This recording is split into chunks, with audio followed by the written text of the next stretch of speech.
So hello, welcome to this six chapter of physics जो कि है सर्कुलर मोशन। तो सर्कुलर मोशन में जितने भी फॉर्मूलेज हैं वो basically the second chapter motion in straight line वाले ही है। बस यहाँ पे हमने कुछ टर्म्स बदल दिए गए, दैट्स इट। जैसे कि हम लोग को ये चैप्टर में जो एंगल लीनियर डिस्प्लेसमेंट है उसको हम लोग को एंगुलर डिस्प्लेसमेंट से बदलना है। एंगुलर वेलोसिटी को एंगुलर लीनियर वेलोसिटी को एंगुलर वेलोसिटी से बदलना है और लीनियर एक्सीलरेशन को एंगुलर एक्सीलरेशन से बेसिकली बदल देना है। अभी ये सब क्या है मैं आपको वो बताता हूँ। जैसे कि एक सर्कल है, फॉर एग्जांपल मैं यहाँ पे खड़ा हूँ और ये दूसरा एक ऑब्जेक्ट है जो यहाँ पे खड़ा है, जो T1 पे यहाँ पे था और T2 पे कुछ यहाँ पे पहुंच गया। तो फिर ये जो चीज आपको दिख रही है ये वो एंगुलर डिस्प्लेसमेंट S है। लेकिन जैसे कि मैं यहाँ पे दिख रहा हूँ, यहाँ से यहाँ पे, तो मैंने एंगल भी कुछ, यहाँ पे जो एंगल है वो एंगल भी तो मैंने बदला अपना। तो ये जो चेंज इन एंगल हुआ यानी कि जो एंगल डिस्प्लेस हुआ उसको हम लोग एंगुलर डिस्प्लेसमेंट बोलते हैं। सिमिलरली यहाँ पे एंगुलर वेलोसिटी और एक्सीलरेशन आता है और एट द सेम टाइम वो बॉडी के पास लीनियर वेलोसिटी और लीनियर एक्सीलरेशन भी रहता है। ओके, तो यहाँ पे फॉर्मूला लर्न कर लीजिए। जो एक ही फॉर्मूला जिसका आपको तीनों फॉर्मूला रहता है, जो लीनियर टर्म रहता है इट इज इक्वल टू, और मैं इसको यहाँ पे लिख देता हूँ, जो लीनियर टर्म रहता है it is equal to r. R जो है बेसिकली यहाँ पे radius of the circle, r into angular term. ये एक फॉर्मूला याद रखना आपको, बाकी के तीन फॉर्मूले आपको याद हो जाएंगे। जैसे कि लीनियर टर्म एस है तो उसकी वैल्यू रहेगी आर थीटा, थीटा पे एंगुलर टर्म है। वेलोसिटी हो जाएगी आर ओमेगा और एक्सीलरेशन हो जाएगा आर अल्फा। तो बस ये आप याद रख लीजिए, फिर आपको ये सब भी बेसिकली हो जाएगा लर्न। फिर अभी हम लोग बात करते हैं अबाउट वीसीएम। तो दूसरा टॉपिक है वीसीएम की, हम लोग बात करते हैं।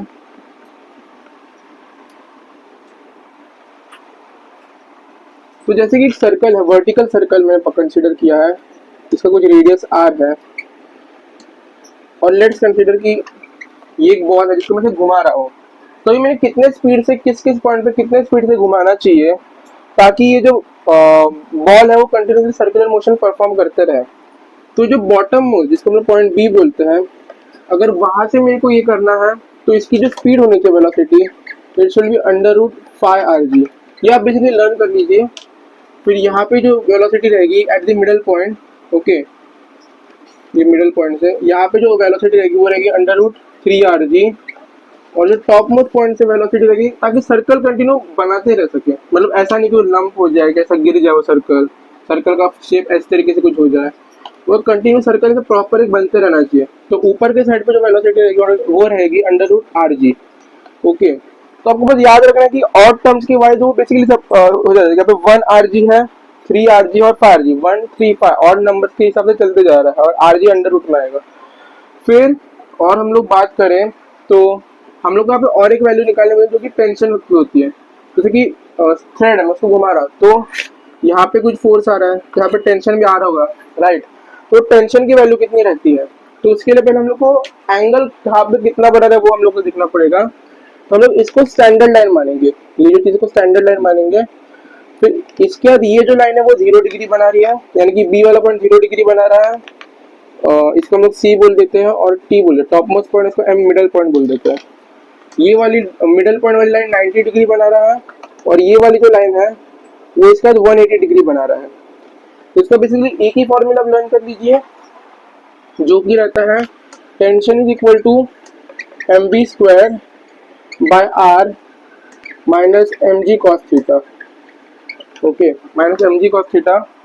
तो ये एक फॉर्मूला है, इसको आप लर्न कर लीजिए और मैं आपको निकाल के भी दिखाता हूँ। जैसे कि टॉप मोस्ट पॉइंट पर अगर हम लोग बात करें तो टेंशन की वैल्यू होगी एम बी स्क्वायर, तो वी की वैल्यू आर जी है, तो m b m r g divided by r minus m g plus plus, यहाँ पे प्लस होगा, सॉरी फॉर दैट, अभी प्लस होगा, plus m g cos 180 degree.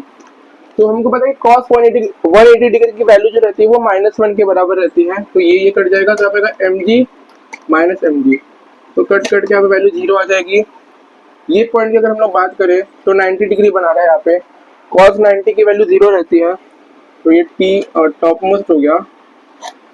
T middle most की बात करें तो वो होगा एम आर जी, एक मिनट, यहाँ पे क्या है 3mRG डिवाइडेड बाय आर, और cos 90 डिग्री तो 0 रहती है तो वो टर्म 0 हो जाएगा, तो यहाँ पे टेंशन चलो 3mg के बराबर हो जाएगी।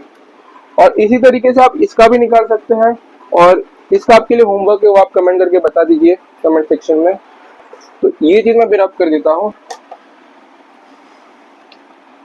तो अभी बस और 2 टॉपिक्स बच गए हैं,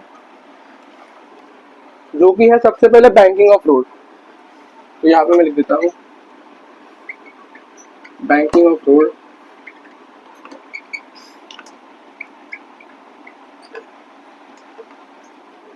ओके, तो बैंकिंग ऑफ रोड की बात करें तो जैसे कि कोई गाड़ी है, ये रोड है, सर्कुलर रोड है, इसमें गाड़ी कोई चल रही है, और पहले हम लोग कंसीडर करते फ्रिक्शन कुछ भी नहीं है, केस हम लोग पकड़ते कि नो फ्रिक्शन, नो फ्रिक्शन। तो गाड़ी चल रही है with velocity v, velocity v से गाड़ी चल रही है, इसका रेडियस है जो ये सर्कुलर पाथ का रेडियस r है।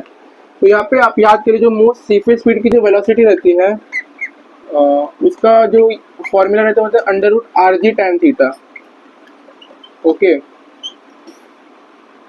और आपको थीटा क्वेश्चन में दिया हुआ रहेगा, हालांकि हम लोग या आपको निकालना होगा, थीटा तो दिया रहेगा या तो निकालना होगा।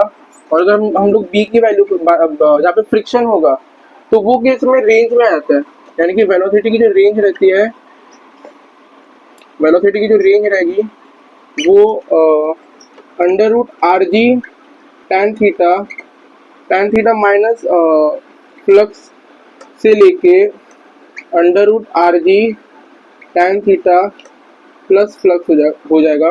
ये ब्रैकेट का मतलब है कि वैल्यू यहाँ से लेके यहाँ तक आ सकती है, अगर इसके बाहर जाएगा तो वो सेफ नहीं रहेगा। और यहाँ पे जो फ्लक्स की वैल्यू है वो बेसिकली tan इनवर्स म्यू है। और जैसे हम लोगों ने पिछले चैप्टर में बात किया था कि जो म्यू है वो बेसिकली कोएफिशिएंट ऑफ फ्रिक्शन होता है। तो आपको बस इतना याद रखना है और क्वेश्चन सॉल्व कर देना है।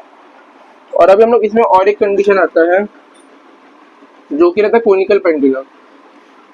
जैसे कि कोनिकल पेंडुलम है इस तरीके से, और एक ऐसे बेसिकली गोल घूम रहा है, तो इस केस में भी जो वेलोसिटी रहती है वो सेम ही रहती है √rg tan थीटा, जहाँ पे ये थीटा ये एंगल है। ओके, ये एंगल थीटा है, उसके बाद इसका जो रेडियस है वो r है, इसकी वैल्यू l है, ये l लेंथ है, और ये h हाइट है। और एक चीज़ आपको याद रखनी है कि जो l² है वो h² प्लस r² के बराबर होता है। इतना याद रख लीजिए, डेरिवेशन याद मत रखिए, बस डायरेक्टली याद रख लीजिए फॉर्मूला, और ये चीज़ याद रखना। और फिर अभी और एक बस टॉपिक बच जाता है, लेकिन आप उसके पहले ये चीज़ नोट कर लीजिए, उसका मैं बताता हूँ। तो आई होप आपने नोट कर लिया होगा, तो फिर मैं आपको लिखता हूँ।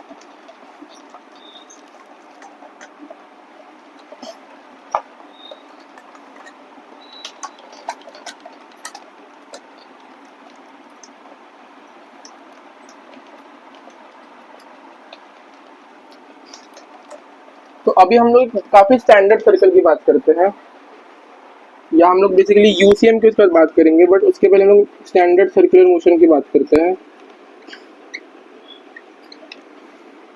तो कोई भी बॉडी सर्कल में मोशन कर रही है तो उसके बाद यहाँ पे वेलोसिटी होगी और एक्सेलरेशन रहेगा। एक्सेलरेशन एक्चुअली 2 पॉइंट मैं बाद में बताता हूँ, ठीक है। और ये कुछ थीटा एंगल करेगा, इसका रेडियस r रहेगा, और सेंटर से ये कुछ एंगुलर ओमेगा करेगा, और अल्फा होगा यहाँ पे एंगुलर एक्सेलरेशन।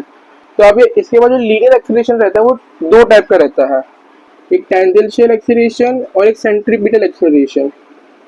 जो टेंजेंशियल एक्सेलरेशन रहता है वो बेसिकली उसकी स्पीड को कम ज़्यादा करता है, और जो एंगुलर सेंट्रीपिटल एक्सेलरेशन रहता है वो बेसिकली